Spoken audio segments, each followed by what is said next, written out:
We have a fairly competitive application process. Successful applicants are very strong academically.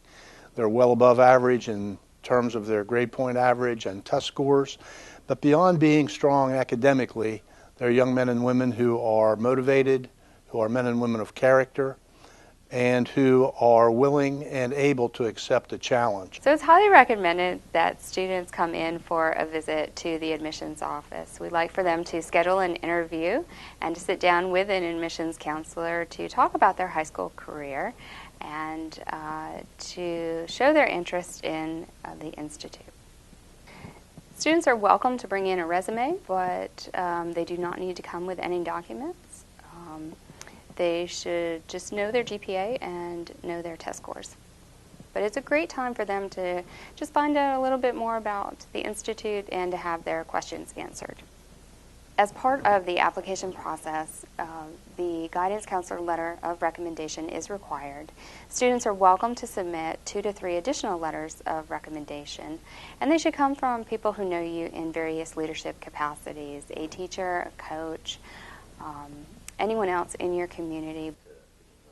Well, we look at a number of things, and first and foremost are the academic choices that the student makes in their high school. AP, honors courses, dual enrollment. The stronger the GPA in those types of courses makes a student successful here at VMI because there's not a lot of grade inflation.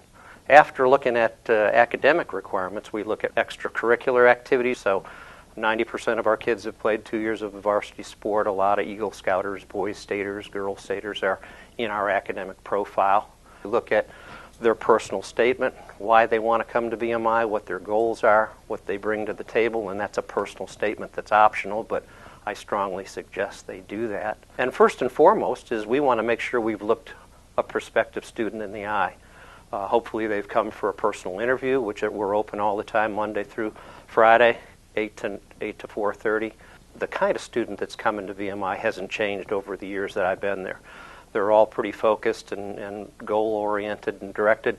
90% of the students say they want a commission in the military, where we're ending up commissioning probably 55 to 65%.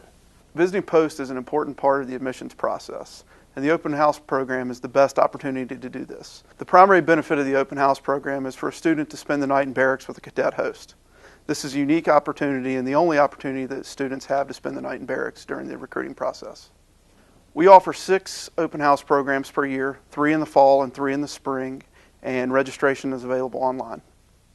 During the program, students and parents are given presentations ranging from the post physician to the corps chaplain to financial aid, IT, every little aspect of life at post from when you matriculate until you graduate. We try to cover at some point during that weekend. Open house groups tend to range from 150 to 200 students. It starts on Friday morning and ends Saturday around noon.